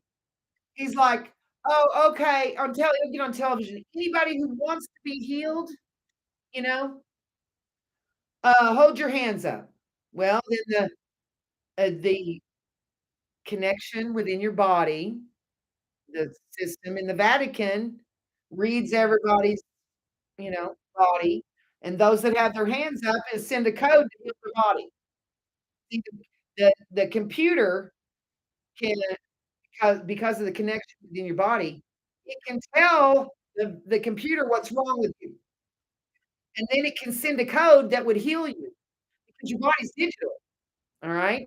All they have to do is send a digital code to heal your body, and everybody's going, "Oh, it's miracles." No, it's not, it's lying wonders. Lying wonders. It's technology, that's all it is. When the Antichrist calls down fire from heaven, it's because he's got somebody in his ear behind the scenes who's controlling a laser on a satellite in space that can be fired with pinpoint accuracy. We look at that and we're like, "That bozo's using technology." But in the third world nations, if you're not familiar with what technology can do, you're gonna go, "Ah, it's a miracle, he's calling fire down from the sky, ah!" He is a lying dog is what he is, okay? Hi, Marcella. Oh, welcome. I'm sorry, I haven't been looking. Hello, Sherry. Yes, that's right, Alana. She says, I think it was 1929 when they started becoming kings. Dusty says, "Charles didn't kill Diana. She was bear an heir and a spare." Uh, let's see. Um, Dusty says, "Yes, we're in grace, but once the Antichrist starts, we have to go back under the law of Moses." Well, only it's all in here, okay? Are you under the law of Moses or are you under grace? I am not under the jurisdiction of the law. They can say I am from now on, but I'm gonna respond. I'm under grace. Romans 6:14. It tells you, for it says, "For sin shall no longer have dominion over you." Let me get it. "For ye are not under law, but under grace." Romans 6:14. I looked it up earlier. Let's see. "For sin shall not have dominion over you, for ye are not under the law, but under grace." Okay? Under grace, not under the law. So when they rebuild the temple and they're under the law again, we're not. I'm not under the law, I'm under grace. And so are you. So are all of us who love Jesus. But in Revelation 18, it starts talking about, it says in verse 17, "For in 1 hour so great riches is come to naught, and every shipmaster and all the company in ships and sailors, and as many as trade by sea stood far off." It talks about how the queen, who says she's no widow, look at verse 8 in chapter 18. "Therefore shall her plagues come in one day, death and mourning, famine, and she shall be utterly burned with fire. For strong is the Lord God who judgeth her." That's the Vatican. It says, "And the kings of the earth who have committed fornication and lived deliciously with her shall bewail her and lament for her when they shall see the smoke of her burning, standing afar off for the fear of her torment, saying, Alas, alas, that great city, Babylon, that mighty city, for in 1 hour is thy judgment come." Now, I know there's a lot of people out there that believe that Babylon is the United States. Well, no, it's not either. It doesn't qualify to be, what they're talking about here. I'll show you why. It says, "And the merchants of the earth shall weep and mourn over her, for no man buyeth their merchandise." Well, why not? Why isn't anybody buying our merchandise anymore? Because there's a global digital economic system that is administrated out of the Vatican. And when the kings destroy the Vatican and seize her assets, no more global economic system.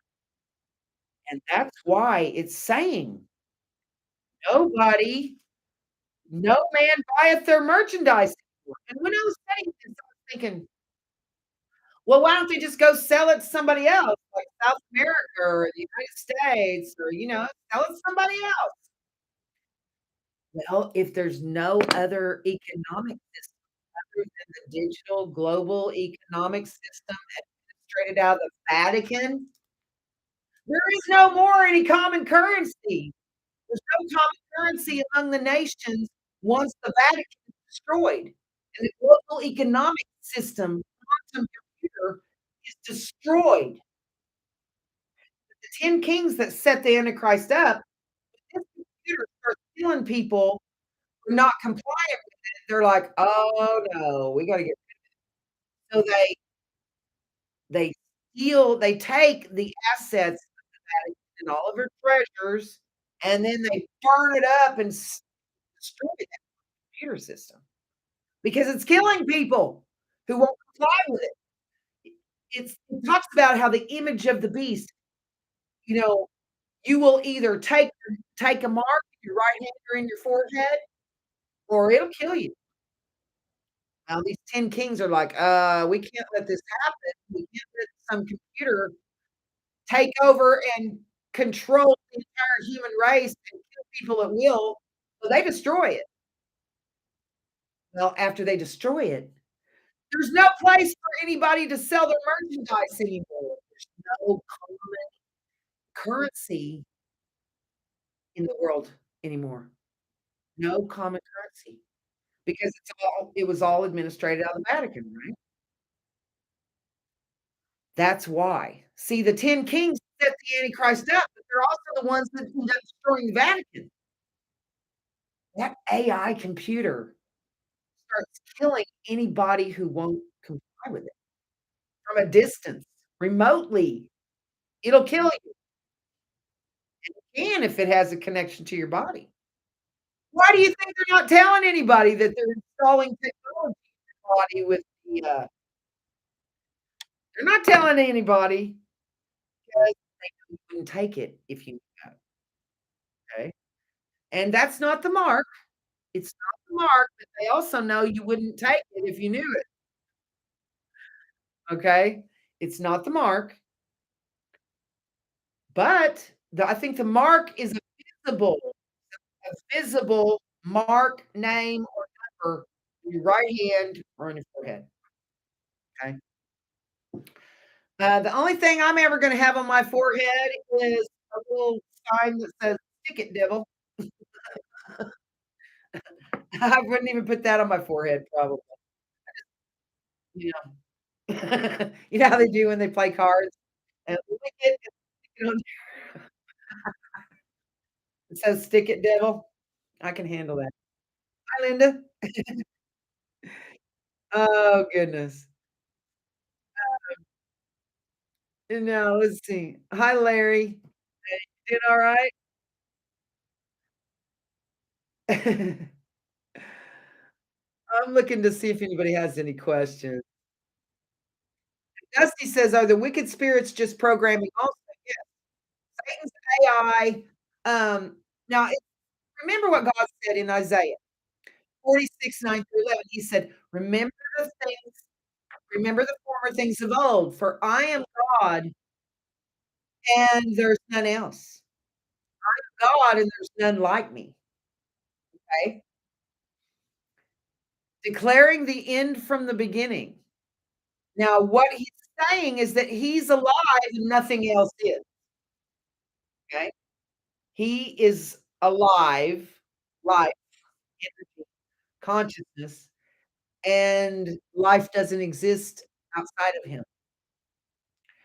So, he's alive, but everything else is programming except for us because we're children of God, and he quickens us with life.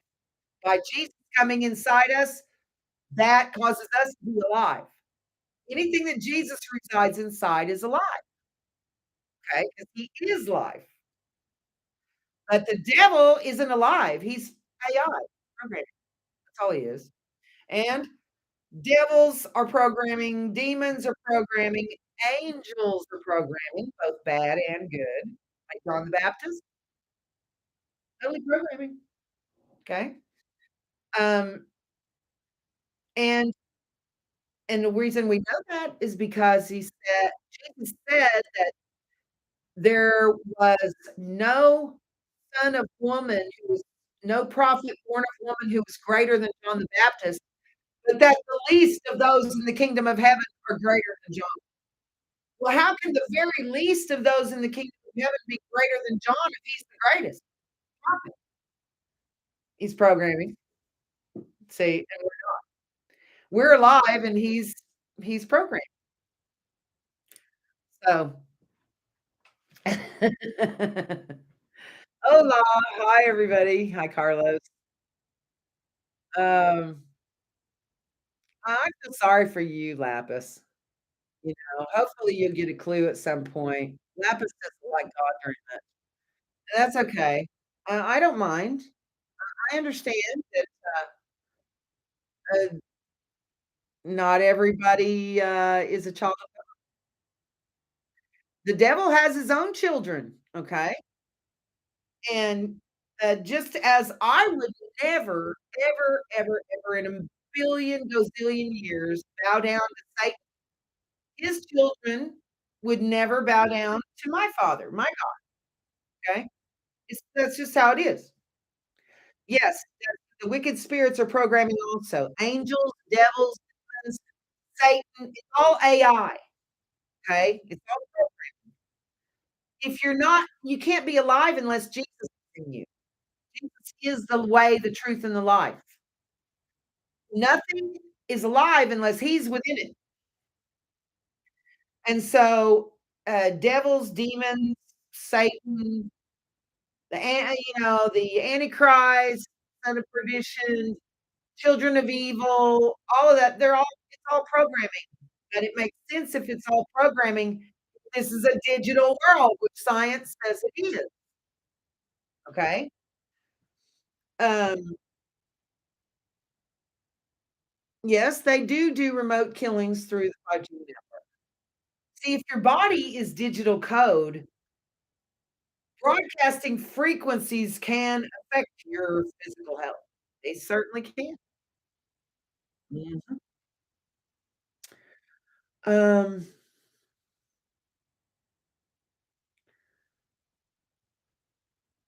yeah, I'm looking to see, now Dusty says the Catholic Church has been wicked for centuries. Yeah, it has. From the get-go, from the very beginning, um, they murdered Peter, okay? They murdered Peter and then built the Vatican on top of his grave. So they didn't even start out to be the real thing, okay? They've never been the real thing, ever. They've never been the real thing. And what can you say?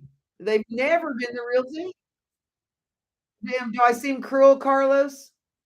I'm very matter of fact. I don't mean to be cruel to anybody, but I mean, I'm gonna tell you the truth, you know? Let's see.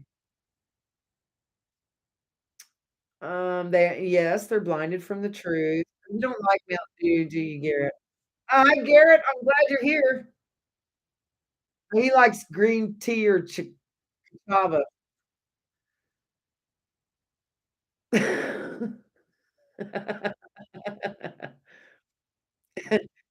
Oh, now you who wrote this plan in 1871? That was Albert Pike. In his letter to Mazzini, it's Albert Pike, and it's the letter to Mazzini, dated August 15th, 1871. Tina said, "I thought the paparazzi killed Diane." It's hard to know, okay? Um, it's really I think what happened is that it was written and it was an evil plan because she died in on the exact same spot as the ancient temple of Diana existed in ancient times. She was sacrificed right there on that 13th pillar. All that has, you know, satanic meaning. Um, yes, they did. You're right, Tina. They are also responsible for Michael Jackson. Michael Jackson claimed faith in Jesus Christ on international television, and they couldn't let that stand. That's why that's why they made sure he was accused of sexual molestation. They had to ruin his reputation because he publicly claimed globally on Oprah that he was a believer in Christ. They were not gonna let that stand. They couldn't control Michael. See, most of those artists, they're nothing.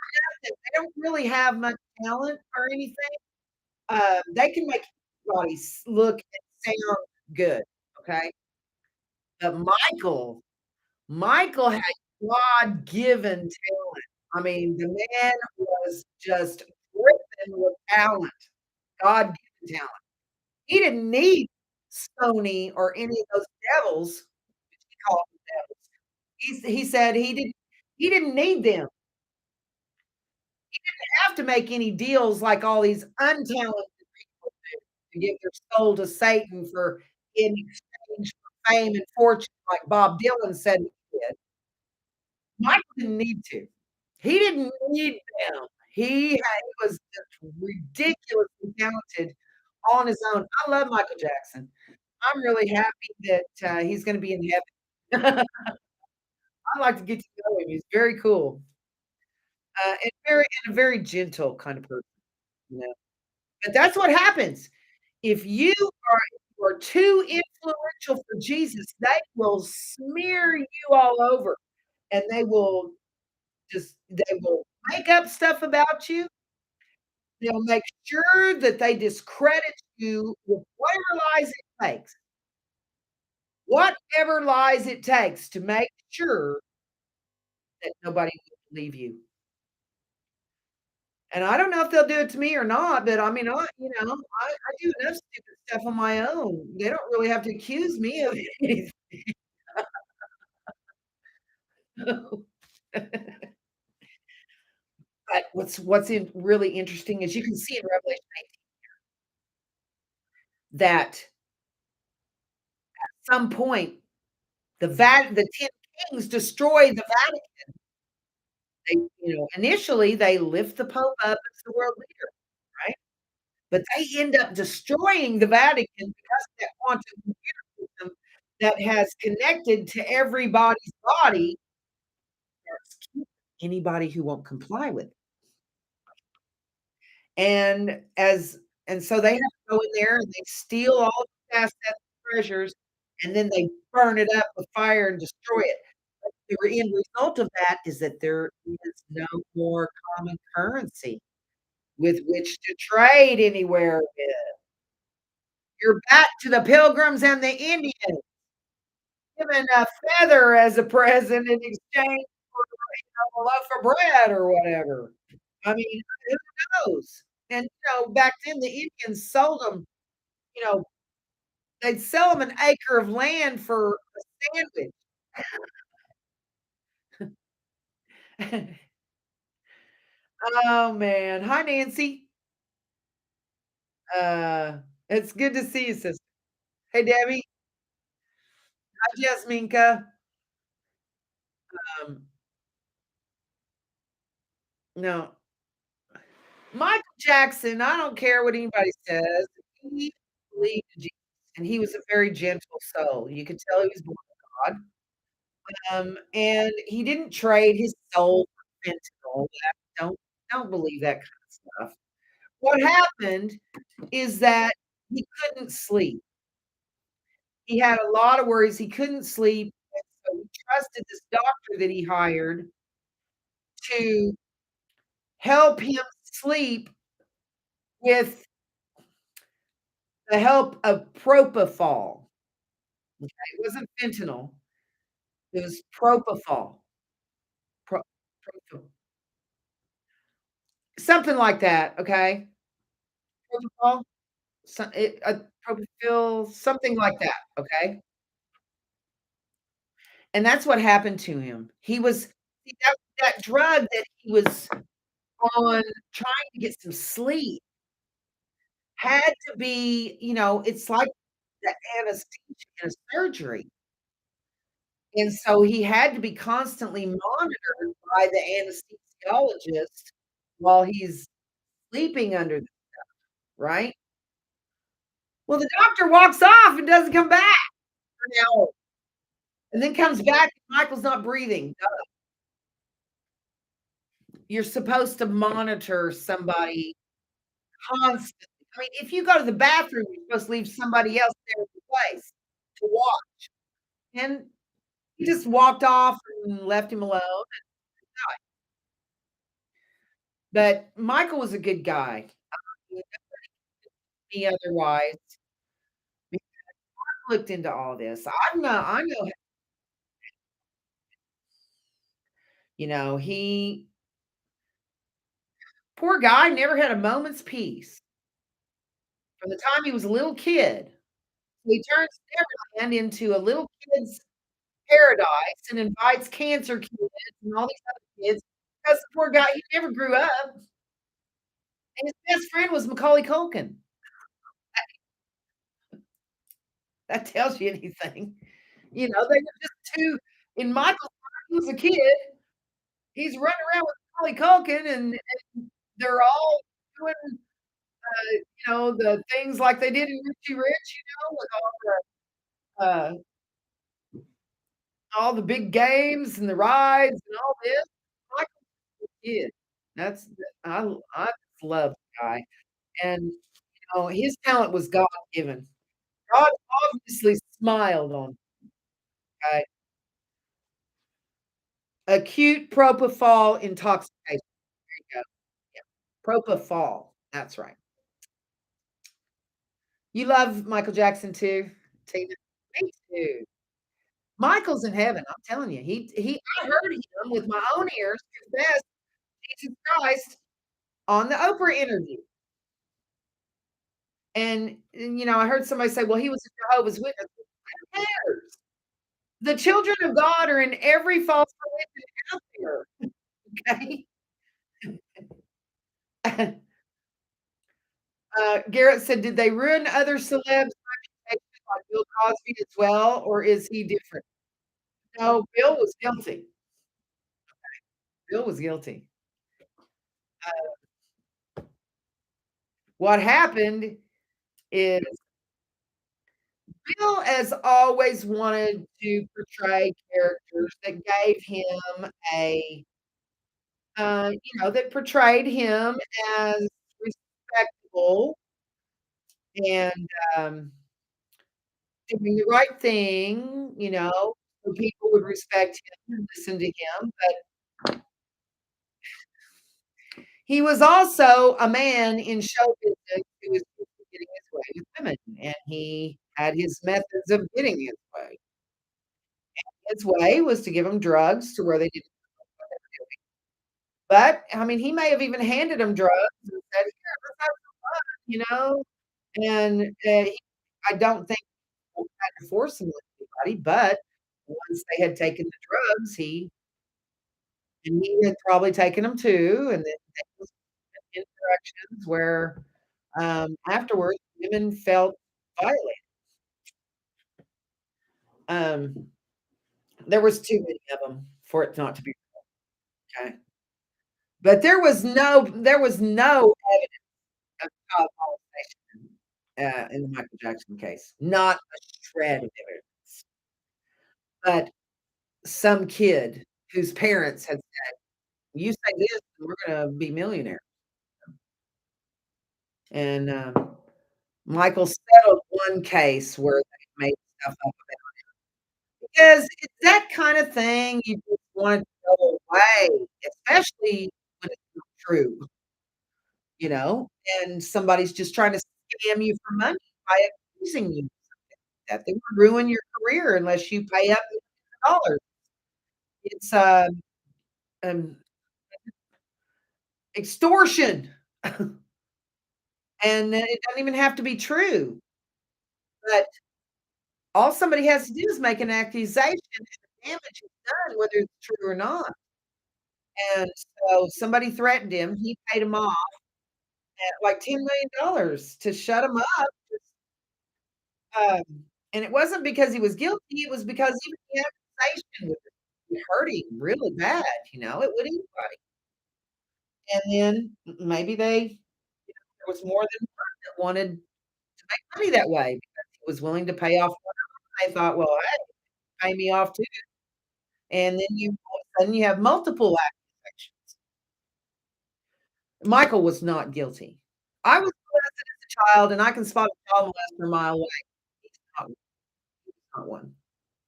I mean, I've got spidey sense that just goes off in the presence of creeps who do that to children, and Michael was not. I would stand for Michael. Let's see what happens is these 10 kings lift up the Antichrist and make him the world leader, Pope. They are also the same 10 kings that are gonna have to they are going to have to destroy that quantum computer system when it starts killing anybody who won't comply with it because it's got an internal connection to you, okay? Um, that's right, Alana, she says, "Absolutely, not what they said." "Oh, no, what happened?" "Due to poor wireless connection." Oh, I'm way past time, aren't I? We were supposed to sign off at one.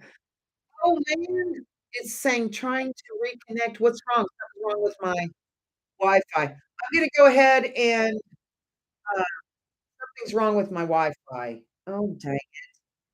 I'm sorry, guys. It says it's trying to reconnect. I'm gonna go ahead and sign off.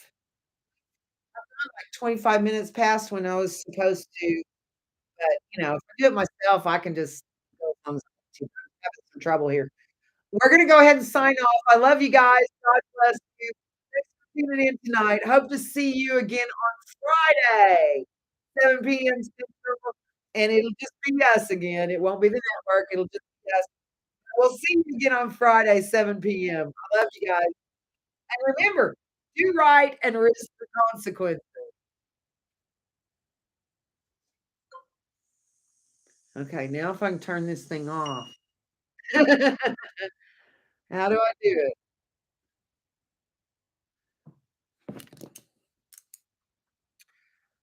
Okay, end stream.